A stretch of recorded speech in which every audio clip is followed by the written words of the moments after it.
বৃদ্ধ হয়েছেন হাদি সাহেব না হাদি ওসমান ইনসাফ পার্টির ওসমান হাদি সাহেব ইনকিলাব পার্টি দুঃখিত ইনকিলাব পার্টি যে মঞ্চ ইনকিলাব পার্টির মঞ্চের যারা ওসমান হাদির নামটা পর্যন্ত সুন্দর করে উচ্চারণ করতে পারেন না, তারা ইনকিলাব মঞ্চের নাম শোনেন নাই, তারা আগামী দিনের বাংলাদেশে অপ্রাসঙ্গিক হয়ে যাবেন।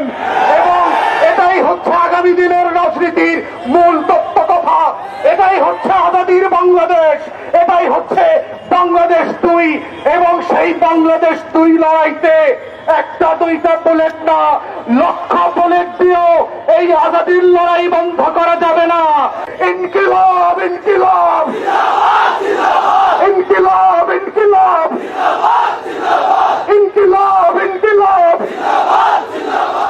যে একটা রাষ্ট্র অথবা একটা জাতিকে জাতি হয়ে ওঠার যে সংগ্রাম লড়াই, তার ভিত্তি হয়ে উঠতে হয় হচ্ছে তার শত্রু চেনবার মধ্য দিয়ে।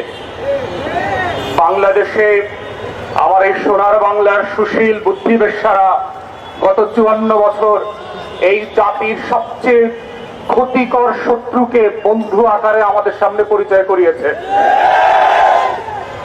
এবং এতবার বলেছে যে পৃথিবীর ইতিহাসের সমাজবিজ্ঞান রাষ্ট্রবিজ্ঞানে যে শত্রু সাপেক্ষে রাষ্ট্র হয়, আজাদির লড়াইটা যে শত্রু সাপেক্ষে হয়। প্রত্যেক রাষ্ট্রের নাগরিককে তার সময়ের ঐতিহাসিক পরম্পরার জগৎ শেঠ, উমিচাঁদ, রায়দুল্লভ, লেন্দুক দর্জিদেরকে যে পরিচয় করিয়ে দিতে হয়, জাতির যুবকদের সামনে ঘসিটে বেগম আর মীর জাফরদেরকে প্রতি প্রজন্মের কাছে যেভাবে পরিচয় করিয়ে দিতে হয়, আমাদের দেশের বুদ্ধিবেশ্যারা, কলাম, মিডিয়া এবং রাজনৈতিক দলগুলো দেশের সবচেয়ে ক্ষতিকর এলিমেন্ট গুলোকে জাতির তরুণদের সামনে বন্ধু বেশে গত 54টা বছর পেশ করেছে। এবং যেটা করবার মধ্য দিয়ে যেটা হয়েছে, আমার স্বাধীনতা, আমার সার্বভৌমত্ব, আমার জাতীয় স্বার্থ, আমার আত্মমর্যাদা বারবার ভুলুণ্ঠিত হয়েছে। রাজনৈতিক দলগুলো যেভাবে আমার হাসনাত ভাই বলে গেছে, এত পনলেস হয়েছে ক্ষমতার জন্য। ফকির মিসকিন বস্তির ছেলেমেয়েরা আজকে বড় বড় রাজনৈতিক দলের নেতা হয়েছে।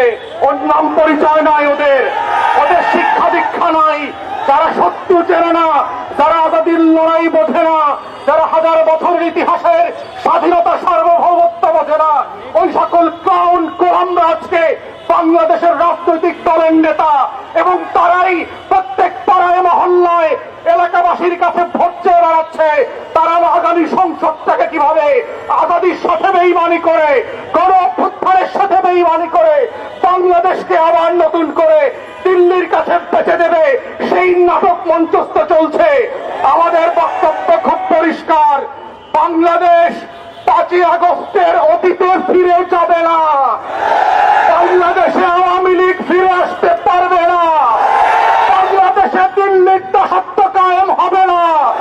বাংলাদেশে কত সাংবাদিক সুশীলরা এদেশের আজাদির লড়াইকে দিল্লির কাছে বেঁচে দিতে পারবে না। এই বক্তব্য খুব পরিষ্কার। যারা বাংলাদেশের আনাচে কানাচে প্রান্তে ঘুরে বেড়ান নাই, যারা বাংলাদেশের অলিতে গলিতে টং দোকানে আজাদির আকাঙ্ক্ষা বোঝেন না, যারা ওসমান হাদির নামটা পর্যন্ত সুন্দর করে উচ্চারণ করতে পারেন না, যারা ইনকিলাব মঞ্চের নাম শোনেন নাই, তারা আগামী দিনের বাংলাদেশে অপ্রাসঙ্গিক হয়ে যাবেন। এবং এটাই হচ্ছে আগামী দিনের রাজনীতির মূল তত্ত্ব কথা। এটাই হচ্ছে আজাদির বাংলাদেশ, এটাই হচ্ছে বাংলাদেশ 2। এবং সেই বাংলাদেশ 2 লড়াইতে একটা দুইটা বুলেট না, লক্ষ বুলেট দিয়েও এই আজাদির লড়াই বন্ধ করা যাবে না। আপনারা বারবার চেষ্টা করেছেন, হেফাজতের গণহত্যা হয়েছে, 1,64,000 বুলেট পেরেছিলেন। আওয়ামী লীগ ক্ষমতায় থাকতে পারে নাই। বিরোধী দলের 15,000 নেতা কর্মীকে খুন করেছেন, আওয়ামী লীগ ক্ষমতায় থাকতে পারে নাই। পিলখানায় গণহত্যা করেছেন, আমার 57 জন সেনা কর্মকর্তাকে শহীদ করেছেন। দিল্লির আধিপত্য টিকে থাকে নাই। নির্বাচন ব্যবস্থা ধ্বংস করে দিয়েছেন। 16 বছর ধরে গণমাধ্যম দিয়ে বাংলাদেশের আজাদির বিপক্ষে প্রত্যেক